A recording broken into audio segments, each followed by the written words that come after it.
Yeah, hey everyone, Brian with you from TheGameCommon, and today we're doing something a little different with Civilization 6. So the final update for the New Frontier patch just came out a few minutes ago, the April 2021 patch, and this one I've been looking forward to for quite some time, because with it, they basically went and did another pass on all of the civilizations and basically tweaked all the civilizations in the game. I don't say all the civilizations, but they tweaked quite a few of the civilizations to kind of balance them a little bit more. So I figured on this first episode, instead of just like hopping into the game and playing with the changes, let's actually go through the patch notes together, because I don't think they announced all of the changes. They did have a developer live stream yesterday, but I didn't have time to watch it, so maybe they went through all the changes yesterday, but I hadn't seen them. So this is a great opportunity for us just to kind of see it together. I'll kind of talk and kind of share some of my opinions, and you guys can completely disagree with me in the comments, or hey, even agree with me. Like, that's a possibility. But yeah, I think let's just kind of go through it. I have no idea how long this video could be, because I mean there's a lot of notes here. So not a lot of, ironically, not a lot of like bug fixes, it seems like, which yeah. So tomorrow we'll actually be starting a new game. I want to do a domination centric gameplay. I've been wanting to do this since since the zombie patch dropped, and we figured that doing the AC campaign doesn't work as well with zombies. So we're going to be doing some domination focused gameplay. Not entirely sure if we're going to play one of the civs that we still need to get in the Hall of Fame. Like, I know we have the new Mongolia, the Kublai Khan Mongolia. I don't think we actually won as him, so we could do that one. Or honestly, we might, depending on the changes, I don't know, we'll see what jumps out to us. So anyways, let's get started. So new features, we got brand new units. There's what, 3 new units? Yeah, 3 new units. So first up, and they announced these already, so none of these are new, but they added in the trebuchet, which I am so freaking excited for. So number 1, this is a medieval catapult unit. Siege promotion upgrades into bombard, cannot move and attack on the same turn. Yeah. So what's nice about this is one of the biggest issues we had before is you basically were going from catapult all the way into the bombard, which kind of sucked, because here's the biggest issue. Number 1, there was a large period of time where basically you like the catapult just wasn't worth it, and you couldn't get the bombard yet because you didn't have the tech. But then what also could happen sometimes is you go ahead and you have the tech for the bombard, but you don't have niters, so you can't actually upgrade to the bombard, and so you're just kind of stuck without any siege units. So my assumption is the trebuchet is not going to require any unit. Maybe iron, but I doubt it's going to require any strategic resource, is what I mean. So with that, that's going to be a decent unit that might be able to take you into the late game. We'll have to see how it actually works out, but like the thing is, you almost needed you needed the bombard to do anything against medieval and or Renaissance walls. So now that you have the trebuchet, hopefully you can fight those walls now without the bombard. So we shall see. Then they added in the man-at-arms, which is a medieval era swordsman upgrade. Melee promotion class upgrades into musketmen. I don't know if this one is as necessary. I mean, it's not as if I was ever in a situation where I was like, man, I wish I had a slightly stronger melee unit in the medieval era. So we'll have to see. I also kind of wonder if this is going to maybe bump the musketmen back a little bit. I think our next campaign, we should go ahead and do like the normal tech tree, which I have not done in forever. So I probably don't even remember how it works out. But just to see if they bump back the musketmen at all. Yeah, because I don't know, the man-at-arms was never a unit that I was like desiring. So, but these actually make sense, because like the most recent units they added were both cap focused. So now they had the 2 melee units and the the siege class units. So yeah, I guess it works out real well. Then you have the line infantry, which is a industrial era musketman upgrade. Upgrades into infantry. Now this one's probably a little bit better here. Unique unit that upgrades into this unit, Spanish Conquistador. Yeah, this one might be a little bit better, because there are times where like you have musketmen, but you don't quite have infantry yet, and you're just kind of waiting, and it's kind of like, ugh. So yeah, I think this one I'm okay with. Then they added 4 new maps, the Mediterranean large map, which I think is a TSL map. Oh no, they added the TSL Mediterranean. So this is the Mediterranean region with resources, terrain, and features reflecting their historical locations. Also, oh my gosh, so we currently have the soundtrack going. This one's a little crazy. Give me something a little more chill. Okay, thank you. Then Earth huge map, larger size, representation with Earth, and then you have the TSL versions of it. So technically you have 2 new maps with the TSL variation on it. Okay, now we're to the big bulk. We got the balance and polish. So Civ and leader balance update. First up, Aztec. So their ability adds +1 culture. Rise and Fall, Gathering Storm added 2 culture. So in the base game,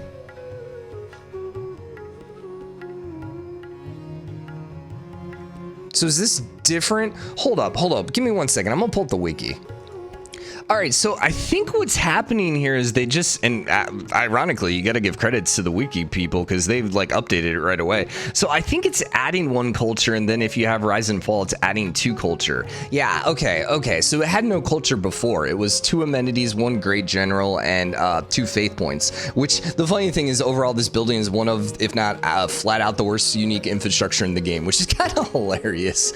So they tried making it a little bit better by adding culture and culture, which I don't really know that makes much of a difference.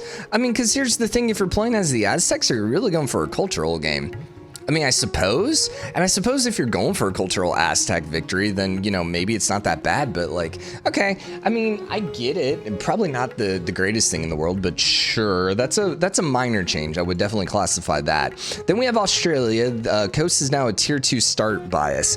Now, if I remember correctly, is it the lower number or is it the higher number is better on the start bias? Hold up, I'm gonna pull up my phone on this. I always forget which is higher on the start bonus.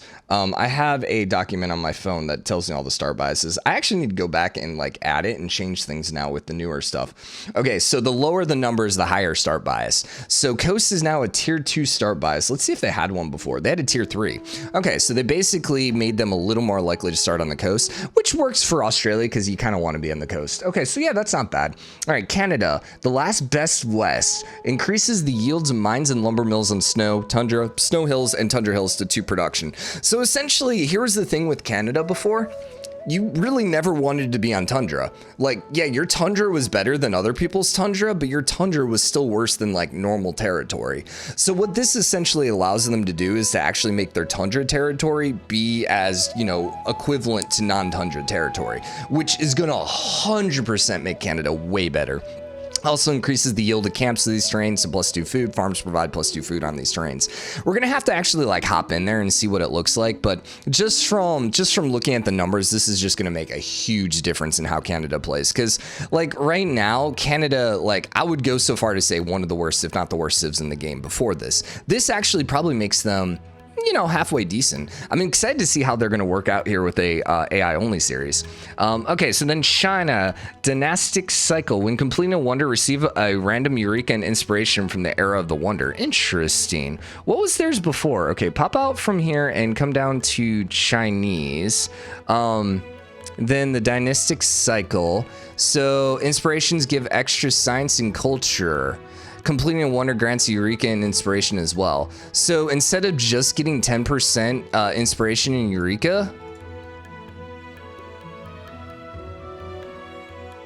oh, I got you. So Eureka's and inspiration gives extra culture and science. Now when you get this, you also get a random Eureka. Well, here's the thing. I don't know China really needed any updates. I feel like China was pretty well like balanced as is. I mean, here's the thing. I'm very much a supporter that like Civ doesn't need to be a balanced game. There should be Civs that are better. There should be Civs that are worse, which, you know, is kind of hard to say because some people live in some countries, other people live in other countries. And so from that standpoint, you kind of want everyone equal because you don't want to offend anyone. But that being said, from a gameplay standpoint, it's good to have civs that are easier to win with and civs that are harder to win with, so you can kind of change, you know, how easy, hard the game is. That being said, I don't know that this really changes a whole lot, just because, I mean, sure, it helps them a little bit, but it's not as if like Eureka's really changed the game. But they really didn't need a buff, so sure, I'd put that one under maybe the Aztec level, where it's like, it's a thing, you know? France, Chateau gives +2 culture, +1 gold at base. +1 culture for each adjacent wonder, increasing to +2 with faith, +2 gold for being on a river. Must be adjacent to bonus or luxury resource, not adjacent to another chateau. So I think they just completely changed how this one worked, correct? Okay, so give me the chateau here. Probably could have clicked on that. So vanilla. All right, well, okay, so here's Gathering Storm. It's 2 culture, 1 appeal, 1 gold. 1 culture for each adjacent wonder, 2 culture per flight. So what they added then is 1 gold at base, and then you get 2 gold for it being on a river. But it has to be next to a bonus or luxury resource. Interesting. That actually almost feels like a slight nerf, just because it's going to be a little harder to build. But actually, you know what this is going to stop? This is going to stop France from just going crazy and building a bunch of chateaus and getting stupid amounts of culture from that. Because you could literally do that before and just get some crazy culture, especially if you were adjacent to wonders. I actually like this one. I think that one's pretty okay. It basically, because what was happening is like France, I'm not saying all the time, but depending on your victory types, you could pretty much just build chateaus everywhere. And you know, because there was no need, like you couldn't not build them on each other. Like there was no, like you couldn't build it. Is a weak and underwhelming tile improvement. Well, okay, whatever. I think this is still better. I think this is better. It makes them a little bit better. And then being on gold, it's probably not great. You know, I don't know. I'm changing my mind on this one. Okay, you know, I'm literally seeing this for the first time. You gotta give me a little bit of leeway here to change my mind. I think it's an improvement. Because I think the Chateau could be really good before, depending on how it was used, even though this says the exact opposite, but whatever. Who are you? I don't know you. Anyways, Georgia. Any buff to Georgia, I will appreciate. Glory of the world, kingdom and faith. No longer get 100% faith for 10 turns after declaring a protector at war. Thank God, because whoever does that. Instead, combat victories provide faith equal to 50% of the combat strength. Oh my God. Yeah, that's way better. Way better. Now, the thing is, you're not really going to be necessarily, like, if you're going for a faith victory, actually, that's a good question. Does this count for victories between apostles? Do those count as combat victories? Let's pop here real quick and see if they updated this one yet. No. Glory of the world. I think that's the Tamara build, isn't it?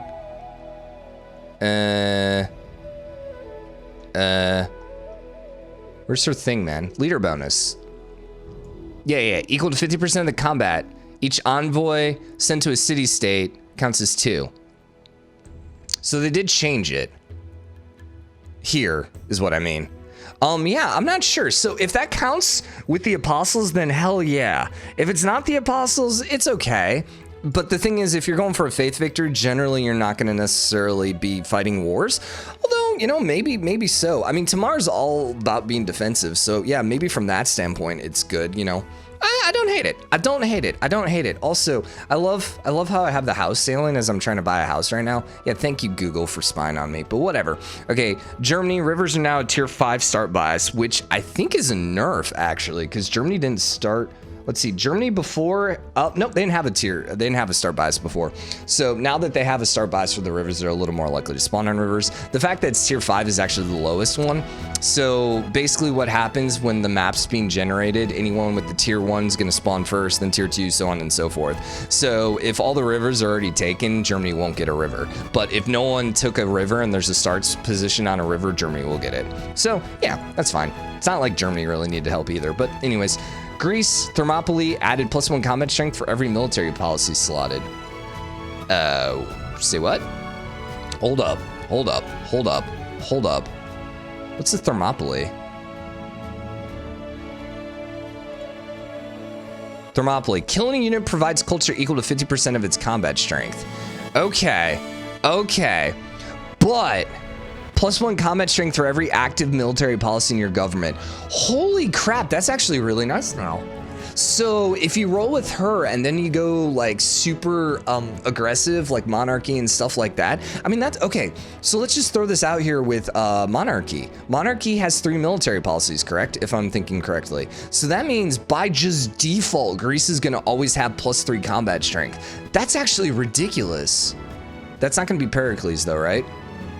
Yeah, which his was already pretty powerful, depending on the game. So yeah, okay, I like that.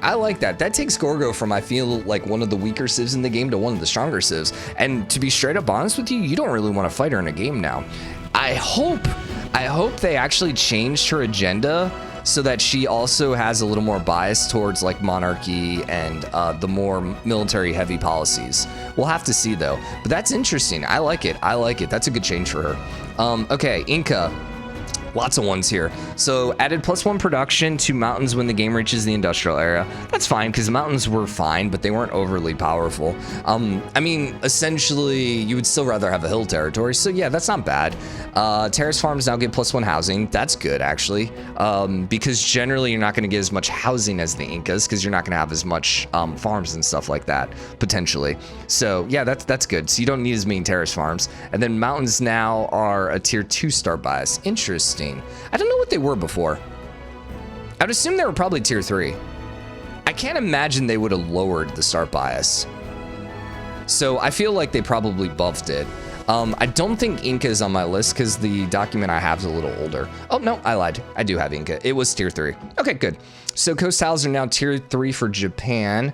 I should just keep this turned on. Japan had no start bias before. So this is actually also a decent start because like the worst thing is you play as Japan here, or hell, you play as Germany and you don't start next to a river or you don't start next to a coast. Like it's just kind of like, what the heck? Invest in Cole's future. Oh my gosh. Google, calm down. Also, my ad blocker should be working there, but whatever. Khmer. You know what? You know what? You know what? You know what? You know what? Whatever. Whatever. I'll support the wiki, okay? That's fine.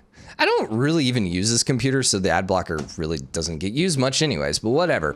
Okay, Khmer, this one's big. So Rise and Fall, Gathering Storm, Grand Baris, cities with aqueduct get +1. Oh my God, stop flashing, you're annoying me. Pop down here to Khmer.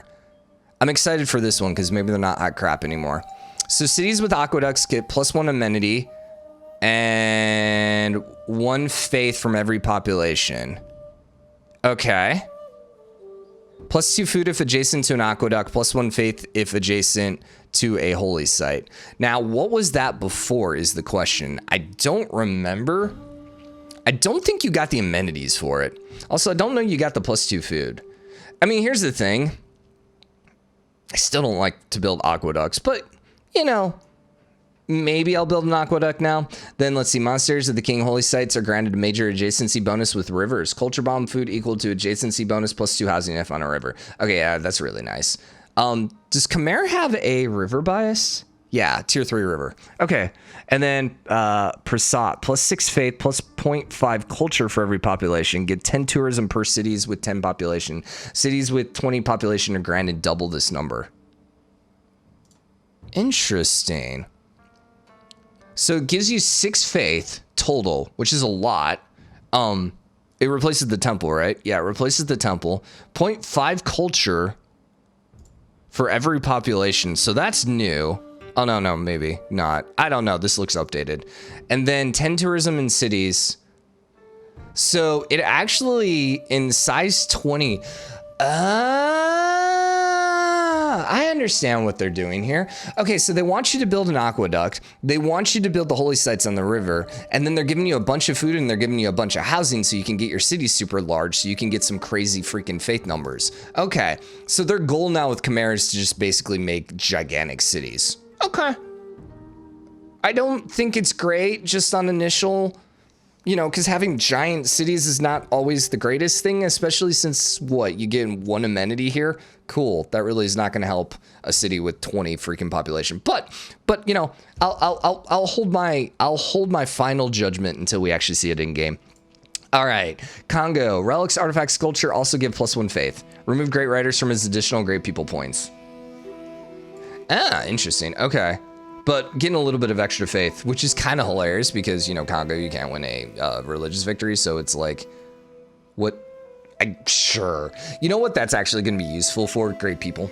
Yeah, that's not actual like great people, but like the leaders and heroes and stuff like that. Yeah, that's going to be okay.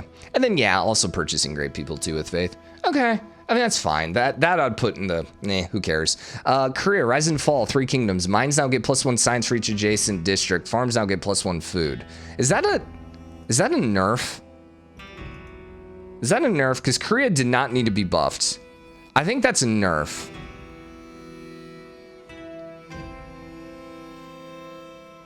Is there any way to see her ability pre?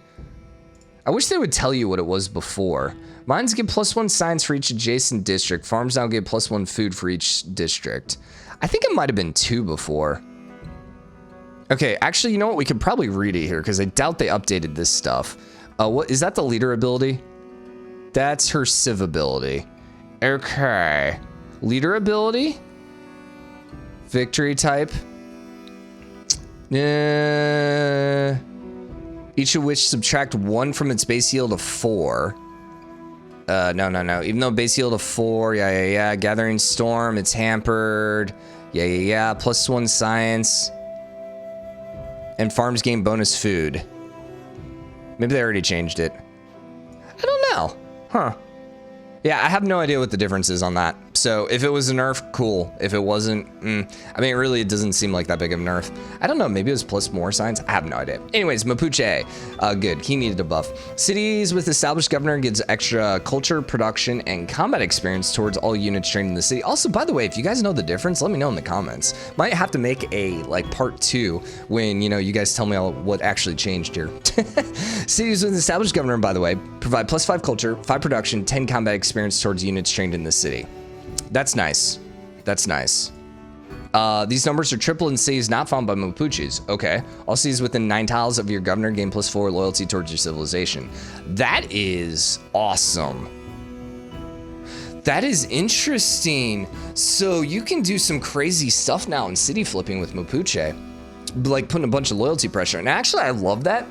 Because one of the biggest issues with Mapuche before is it's like, hey, cool, you defeat units and you lower their loyalty in their territory, but you can't flip it because you don't have any extra loyalty. So yeah, this is nice. +10 combat strength when fighting free cities or civilizations that are in golden heroic age. Defeating an enemy unit within the borders of any city causes it to lose 20 loyalty and 40 loyalty if they're in a golden heroic age. Dang. And then +1 production here to the building. Okay, yeah, this is a nice update from Mapuche. So I like what they're doing here. So instead of nerfing the stronger civs, it feels like they're just buffing the crap out of the weaker civs. Like Mapuche, the AI tends to play it pretty well, but I would always rate Mapuche maybe a little lower. And then same thing with Gorgo, and I have to say both of those seem like they're gonna be pretty baller right now. Okay, so Maya, I saw they add +1 production now for every farm adjacent to observatory, which, sure, I guess maybe now you build a farm on a hill instead of a mine, but we'll see. Non-capital cities within 6 houses now also receive a free builder. Ooh, okay, that's nice. Yeah, that's nice. How does that work if you already have the builder? Like if you have the thing that gives you a free building when you find a city. I wonder if you get 2 free builders. We'll have to see. Actually, I wonder if they updated it. I am kind of intrigued to know about this now. Maya. Mayab. Let's see. Most completed. I'm not reading all that. Okay. I'm going to assume you get 2, which would be cool. Start by exchange. Grass Plains, Grass Hills, Plains Hills are now tier 1. Wow. Tier 2 is now plantation luxuries. All other terrains are tier 3 to discourage coast spawns. Okay. That actually is also pretty good. Cause like, yeah, that would be one of the worst things is you spawn as Maya on the coast because basically the cities are just worthless. That's really kind of crazy with these start biases. That basically guarantees Maya is always going to be one of the first civs. So they're going to always get probably the best location on a map. And I would actually venture to say you're probably never going to spawn in the desert or the snow. I would venture to say it would be really, really, really, really rare for that to happen. So this is interesting. They might be one of the better multiplayer civs, if for no other reason than not having to worry about getting completely screwed because you spawn in the tundra. Anyways, Mongolia now gives XP to siege units. Yeah, so I think it's the stable previously gave XP to any siege unit you built, but it was never actually listed as something that happened in the game. So now it's basically, and I guess the Ordu didn't give it before. So now the Ordu is doing what the stables do. And the stables are currently also, that's probably when we go down a little further, it's gonna actually show up that it's actually marked. So anyways, Netherlands, domestic trade routes provide +2 loyalty. +1 loyalty per turn for the starting turn, or was +1. Trade routes sent or received from foreign civilizations grant 2 culture. Yeah, it's fine. That's another one where it's a minor buff. She was middle of the pack, so I don't really know it's gonna make much of a difference. Like getting what, an extra 14 culture, woo. The loyalty could make a decent difference. I mean, here's the thing, and you know what you do with this now? Is you probably wouldn't have done it with only +1 loyalty gain, but if you have a city that is gonna suffer some loyalty issues, what you'll end up doing now is just sending all your trade routes from that particular city. What I think would be cooler with Netherlands would be like quicker trade routes or something like that. Because the problem is you're still like basically having to wait like 40 turns for a trade route to end before you can actually move it to a different city. You know, Nubia, they needed help. 30% production towards range unit was 50% production. All right, so that was a nerf. And 2 faith and 2 food. Okay. Don't agree with this one. No. I suppose in multiplayer, this could be abused, perhaps. But, yeah. All right. And I don't really see this being that useful because you have to build on desert. Which I guess getting a little bit extra food is going to allow your cities to get a little bit bigger, but all right, whatever. Grand Visor added +1 governor title when gunpowder technology is unlocked. Okay, that's fine. Niter is now a tier 5 start bias. Yeah, because you spawn as the Ottomans and you can't get your unique unit because guess what? You don't have freaking Niter. Sounds familiar. All right, Persia appeal bonus reduced to 1 was +2. Yeah, that's fine. That's fine. Persia was already a decent civ. They didn't really need any buffs, and it's a slight nerf, so I'll live with that one. Poland, they could use some help here. Taking territory from a foreign city with culture bomb converts it to the majority religion. Ooh. Wait. Hold up. Taking territory from a foreign city with a culture bomb. Okay, keep in mind, you're not taking the city. You're just taking a part of the city, just some territory. Converts it to the majority religion.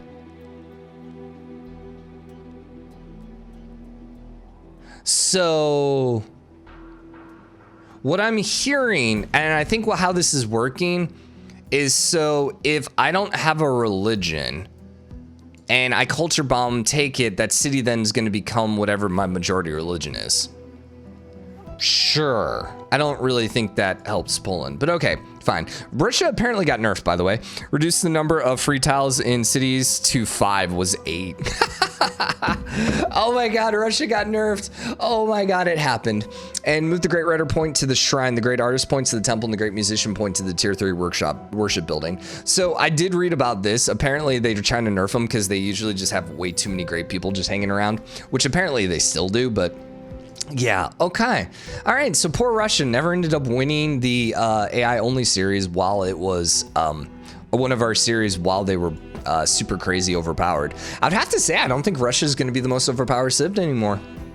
No. Yeah, that honestly, we'll have to keep an eye on that, but I would have to say maybe not anymore. I mean, I think you could probably still universally agree Korea would be, because I don't know if this makes much of a difference. We'll have to see as we play the game. All right, Scythia, +1 faith, +3 gold, +1 faith for each adjacent pasture. Oh my God, you are so annoying. Please just stop popping. Just pause. Okay, thank you. +1 faith, +3 gold, +1 faith for each adjacent pasture. I hate you so much. I want you to know this. You know what? We can do this. There you go. Now what, punk? All right, +1 faith, +3 gold, +1 faith for each adjacent pasture. Become +2 faith with stirrups. Provide tourism and faith after flight. Sure. Sure. I mean, the 3 gold's actually kind of nice. The Kurgan with the faith, who cares? Because like Scythia, you don't really care about faith. Okay. Yeah, that's fine. Spain, they needed help. May form fleets and armada with mercantilism, sudden nationalism, mobilization. That's good. Trader outs get +3 gold, 2 faith, and 1 production. Okay. Between multiple continents, triples this number. So that'd be 9 gold, 6 faith, 3 production. Okay. Cities on your original continent receive 25% production towards districts and a builder when founded. And a builder? So just 1 builder.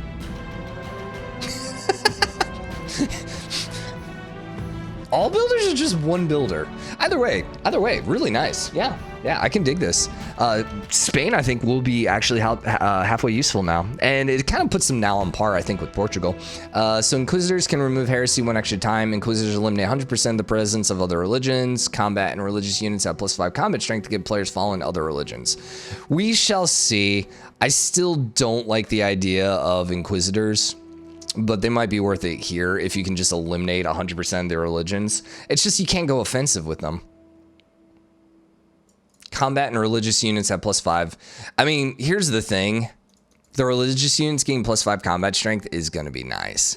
And the Inquisitors having +5 might actually put them on par against Apostles. We'll have to see. Okay, all role sets now featured the buff gathering storm version of the mission. Whatever. Loyalty bonus is still only. Okay, remove the coast start bias. Yeah, probably fine. And they're now tier 3 on geothermal. Huh. I wonder why.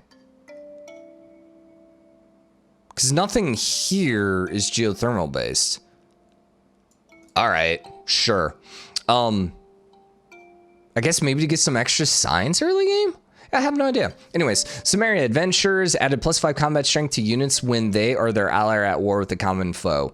Nice. I think it was +4 or something before. Sumerian did not need help. They did not need a buff, but okay. I will not complain because they're my favorite civ. Gilgi. Let's see. May declare war on any civilization without warmongering penalties. Earn alliance points per turn. Yeah, +5 combat strength. I wonder what it was before. They might not have had any combat strength. So that is actually going to be completely psychotic then. If you, so if you see Sumerian in a game, friend the crap out of them. And then get them to join your war. But playing Samaria, you definitely want to do joint wars, which aren't really hard to get. Usually other civs in on it. So yeah, that's going to be really, really nice. They're going to do, like, just looking at it, this is going to be one of the best civs, I think, to play civ on for the first time. Anyways, Vietnam, no longer provide great general points. Okay, that's fine. Little nerfs, probably not that big of a deal. Zulu Buildings receive +2 gold and +1 science. I'm pretty sure that is military buildings, right? The kind of, yeah. So that is the replacement for the barracks or the encampment. So now they get 2 gold, 1 science. Actually, not bad. Yeah, not bad. Okay. I almost wish I kind of wish they would get a little bit of culture too. Like 2 gold, 1 science, 1 culture. The reason for that is I almost feel like culture is a little more important than science, just so you can get your early corps and armies, but whatever. And then Mashka's bishop now gives +2 faith for every specialty district in the city. That's his first one. Interesting. I think that's his first one. Hold up. Let's see. Can we go to governors up here? Civilization 6. Civilization 6. Civics. Wonders. Districts. Natural wonders. Envoys. Governors, please. Okay, let's just search governors. It's not listed. What would that be under? City state envoys, natural wonders, districts, civics, governments. Probably civics? No, it's gotta be under expansions. Yeah, because that would have been DLC. Religion, governors, governments. See, govern. Dang it. Dang it. I gotta find. Where the freaking heck is this gonna be? New Frontier Pass. Where's the previous DLCs? Why am I blind here? Oh, it was right there, Rise and Fall. I saw it. So Rise and Fall, which added governors. Okay, so then governors should be here. And I just want to see if, yeah, Bishop's the first one. So before, your city basically did 100%, well, basically the amount of faith pressure on nearby cities, I think, was increased by 100%. So getting extra faith, I think, is way better. Yeah, I think it's better. Anyways, so Swordsman combat strength is now 35 instead of 36. Okay, infantry is now 75. Okay. I think this is the Congo unit, is now 38. That's fine. Their unit was pretty okay before. Persia and Macedonia. This is Persia. The combat strength is increased to 38. That's good. Yeah, they could have used a little buff there. Immortals range combat strength is increased to 35. So it was 30-25. Now it's 35-25. Dang. Dude, the Mortal was one of my favorite units before. Okay. The Tau increased to 38. Seriously? The Tau doesn't need the help. Oh my god. Unless they're just trying to buff the AI versus AI, man. But holy crap, because it still has the -5 combat strength. Well, as long as it still has the -5 combat strength, this is going to be ridiculously hard to kill. Berserker increased to 48. That's good. That's good. Here's the other thing. This is the thing that I'm really wondering. So is the Berserker now going to be a unit?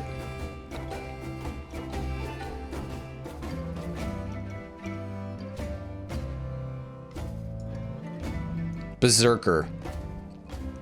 So does that mean now I can upgrade a swordsman into a berserker? If that's the case, holy crap. And actually, you know what? That's why the Tau got buffed too, right? Because the Tau is here? No, the Tau is not there. Interesting. Huh. It's still a swordsman upgrade. Huh. But, okay, one of the biggest weaknesses of the Berserker was the fact that you had to actually build it manually, which actually then makes me wonder, too, Berserker and the Samurai. Yeah, okay, okay. These units aren't hot trash anymore. All right, I like it, I like it, I like it. Also, where'd our music go here? Give me the music. That is not music. Where's my music? I must have closed it. No, there we go. Give me some music here. Is it just that quiet? Oh, it might just be really that quiet. Okay, anyways, sorry, distractions.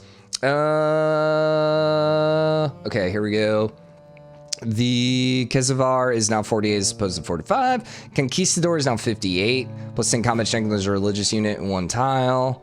If this unit captures a city, the city will automatically adopt the player's religion. Okay, that's nice. That's actually kind of really cool. Dude, Spain's cool now. I like them. I like them. The Imperial combat strength was increased to 70. Oh god. If there's one unit that didn't need an improvement, oh, that's gonna be suck. So like, if you're talking about like my 2 least favorite units in the game to fight against, probably A, Tau, B, Imperial. And of course they both get buffed. Red coat is increased to 70. That's good. They needed a Digger. Oh god. Digger would have been number 3. Oh geez. We'll have to see though. With the new units, maybe this isn't as bad as it looks. And Samurai is now unlocked with feudalism. Okay, good. Hey, we don't need military tactics now.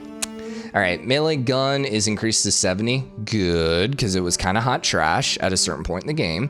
Siege units. Catapult is increased to 25.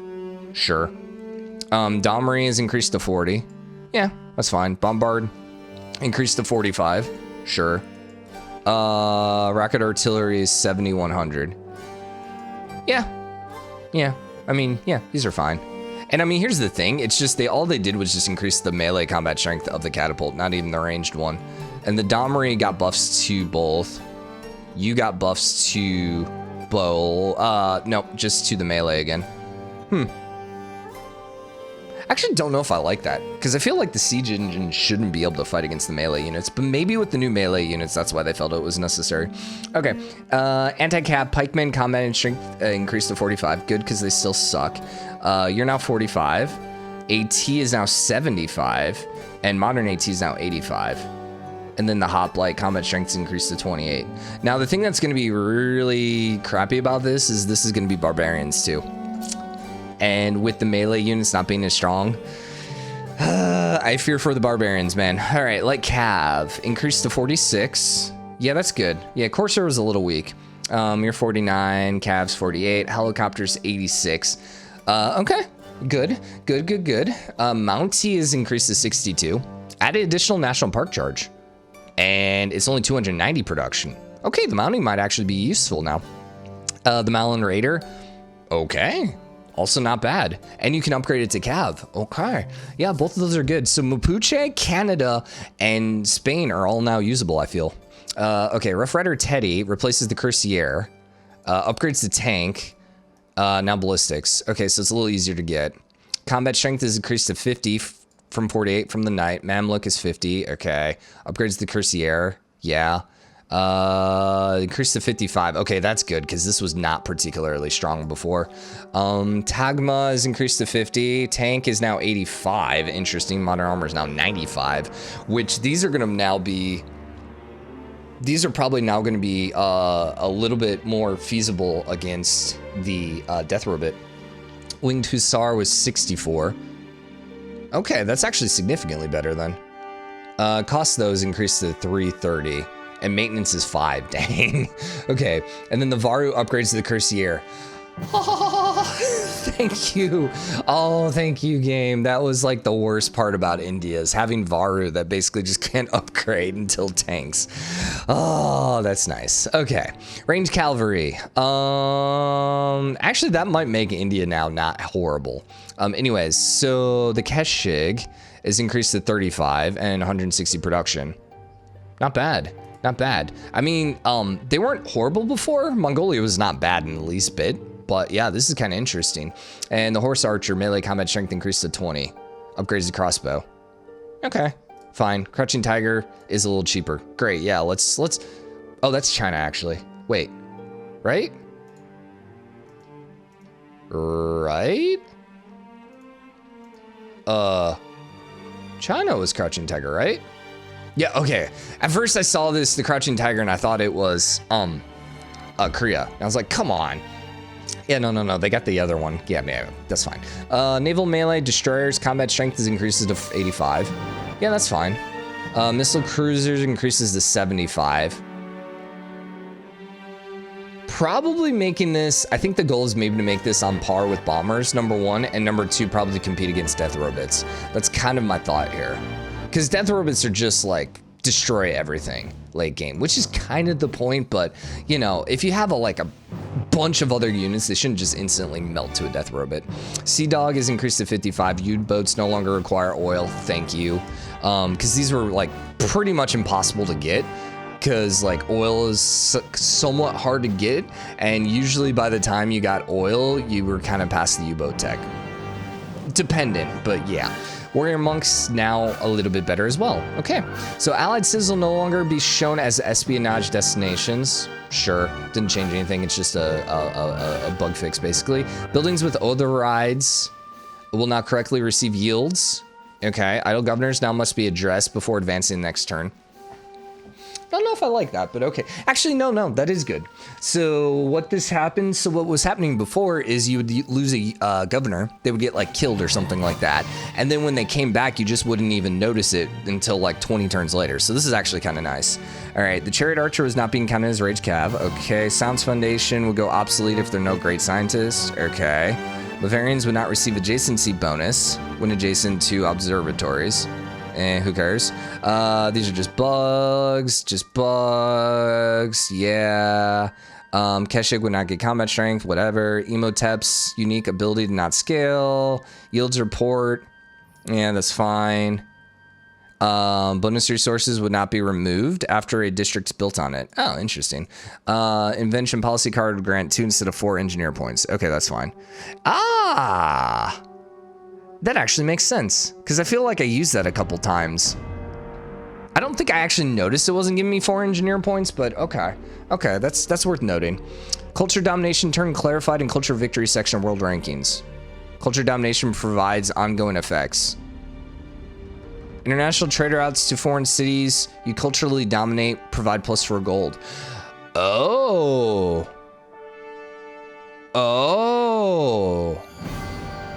Interesting. So what this is going to change is, so now if you're going for a cultural victory, once you're dominant on one of the earlier civs, not necessarily all the civs, but like, let's say I'm playing the game and let's say I'm culturally dominant now over Byzantium, but you know, I'm still trying to, you know, be culturally dominant over Brazil.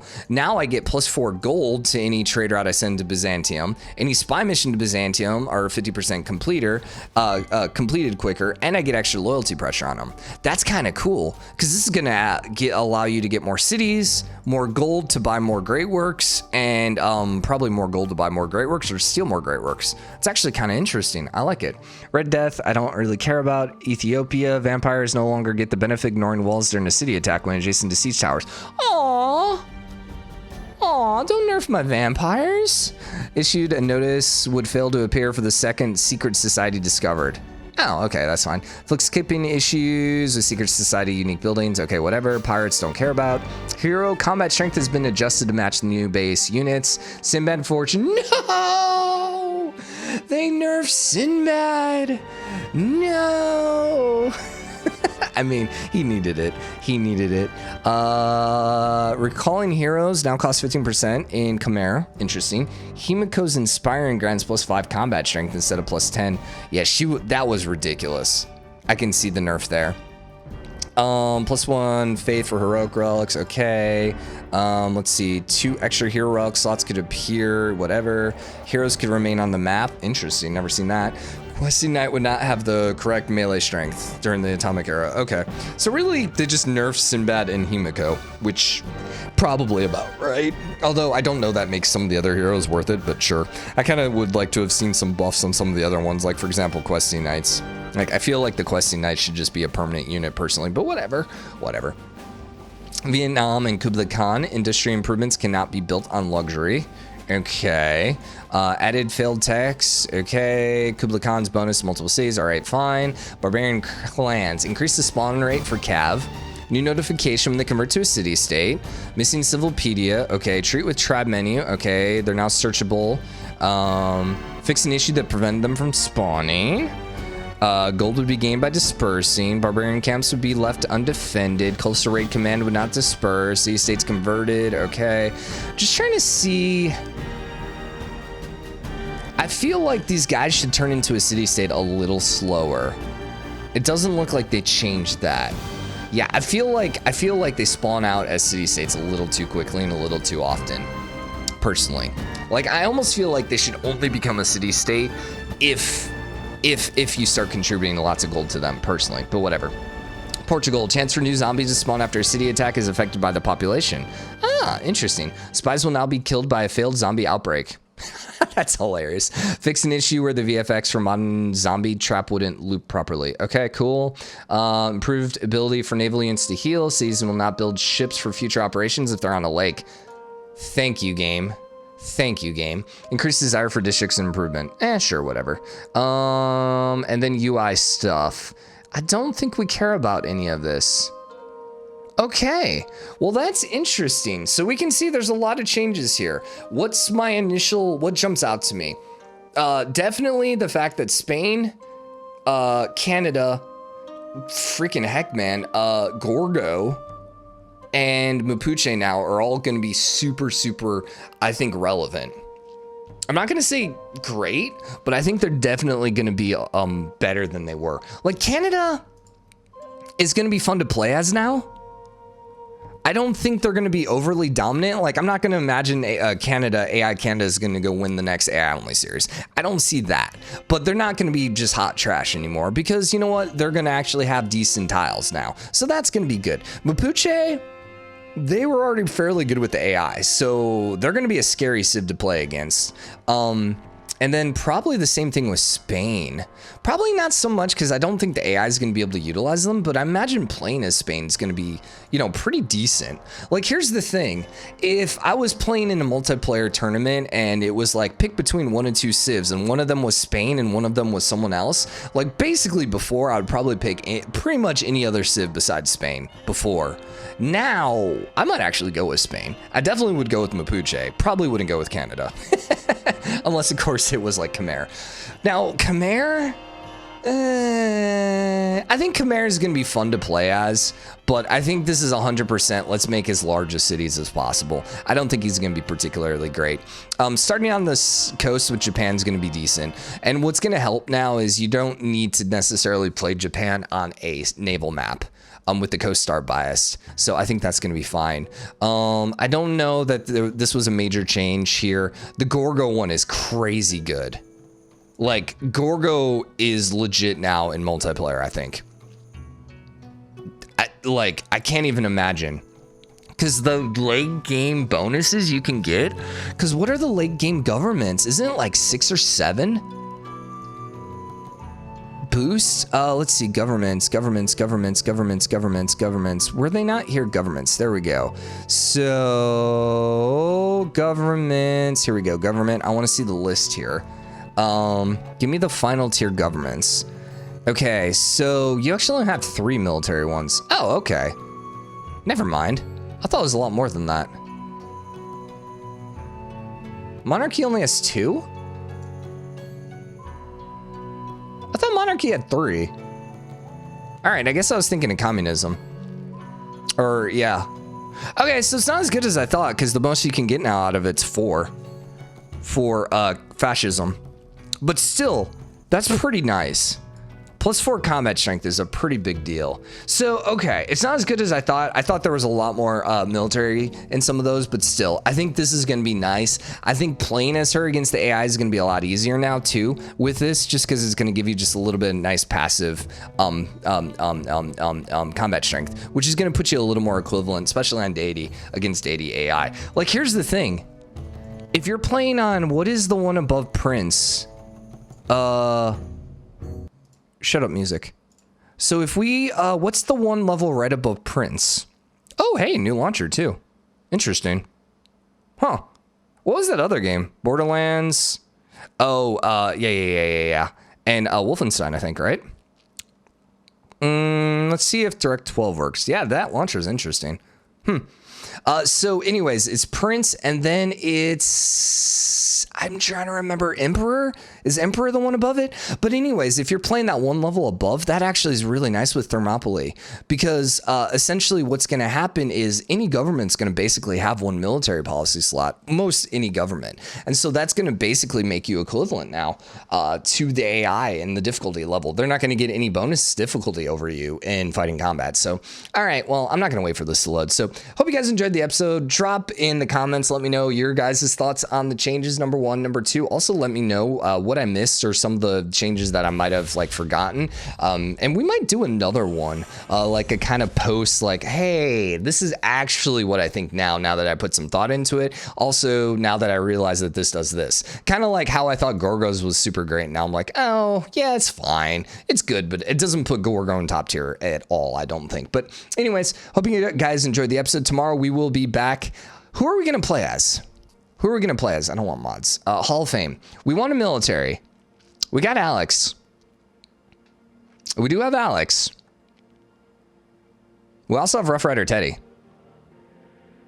Ah, I didn't have Bull Moose Teddy. Ah, dang it. I had an idea for a campaign, but it was going to be Bull Moose Teddy. We could also do Shaka. And Australia. I mean, pretty much any of the... No, we're doing Persia. We're doing Persia. Yeah, I want to play with the new Immortal. I love Persia. We're going to do domination heavy. We're going to play zombies. Persia with the Immortals, the zombies, got a 300 thing going with, you know, the movie with like the really weird units. And I know we're not going to be able to actually like use the zombies, but yeah, I think this should be fun. And imagine Persia rolling around with some vampires too. Oh yeah, against the zombies. I love it. I love it. I think this is going to be fun. Now we're going to play on the wetland map because I didn't get a chance to play on that one yet. And that's also going to make combat really hilariously, terribly fun. So anyways, hope you enjoyed it. I'll see you guys later. Bye everyone.